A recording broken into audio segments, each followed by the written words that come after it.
ဒီ grade 12 biology section A မေးခွန်းဟောင်းတစ်ခုရဲ့အဖြေကမှားသလားမှန်သလားဆိုတာဆက်ပြီးတော့လေ့လာကြည့်ကြအောင်မေးခွန်းလေးကတော့ pomology of fruiticulture is the production of flowers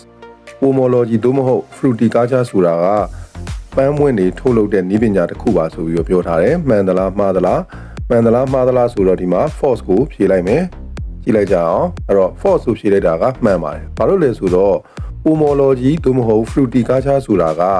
တစ်သီးတွေကိုစိုက်ပျိုးတာကိုပြောတာပါပန်းပင်တွေစိုက်ပျိုးတာကိုတော့ floriculture လို့ခေါ်ပါတယ်အဲ့တော့ဒီမေးခွန်းမှာကျတော့ pomology သို့မဟုတ် fruiticulture ဆိုတာကပန်းပင်တွေစိုက်တဲ့ floriculture ပန်းပင်တွေစိုက်ပျိုးတာပါလို့ပြောထားတဲ့အတွက်ကြောင့်မို့လို့ဒီဖြေကမှားပါတယ်ဒါဆိုရင်ဒီ biosmart learner application လေးထဲမှာအသေးစိတ်ရှင်းလင်းချက်ကိုဆက်ပြီးတော့လေ့လာကြည့်လို့ရတော့ဒီအသေးစိတ်ရှင်းလင်းချက်ကလေးကိုနှိပ်ကြည့်လိုက်မယ်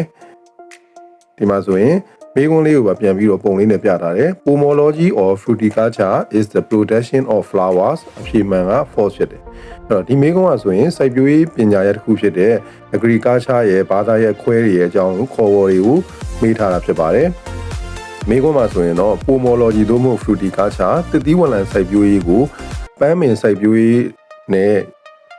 ရေးထားတဲ့အတွက်ကြောင့်အဖြေကမှားပါတယ်။ဘာကြောင့်လဲဆိုတော့တစ်သီးနဲ့အခွန်မာသီးတွေ fruit နဲ့ nuts တွေစိုက်ပျိုးတဲ့ပညာရပ်ကိုတော့ဘာသာရပ်ကိုတော့တစ်သီးဝလံစိုက်ပျိုးရေး pomology သို့မဟုတ် fruiticulture လို့ခေါ်ပါတယ်။ပန်းပင်တွေစိုက်တာကိုတော့ floriculture လို့ခေါ်ပါတယ်။အဲ့တော့ကျောင်းသားတွေအများဆုံးမှားတတ်တာကတော့ဒီလိုမျိုးအလားတူမေးခွန်းတွေမှာဆိုရင်ဥယျာဉ်ခြံစိုက်ပျိုးရေးရဲ့ horticulture ရဲ့ဘာသာရပ်ခွဲတွေဖြစ်တဲ့ pomology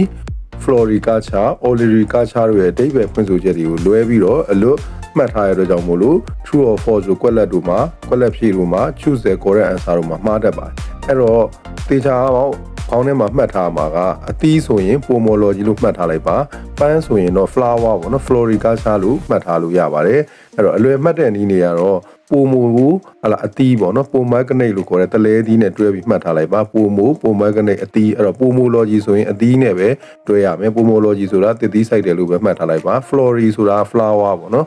flory flower ပန်းနဲ့တွဲပြီးမှတ်ထားလိုက်ရင်ဘယ်တော့မှမမေ့တော့ပါဘူးအဲ့တော့အခုလိုမျိုးလွယ်ကူရှင်းလင်းတဲ့ရှင်းလင်းချက်တွေနဲ့အလွယ်တကူဖုန်းထဲမှာ interactive ဖြည့်နိုင်မယ် biosmart learner ကိုဖြည့်ကြည့်နေတယ်ဆိုရင်တော့bio ထဲမှာ link လေးထည့်ထားပါတယ်link လေးကတစ်ဆင့်ဝင်ပြီးတော့ဖြည့်ဆိုကြည့်လိုက်ပါအားလုံးပဲကျေးဇူးတင်ပါတယ်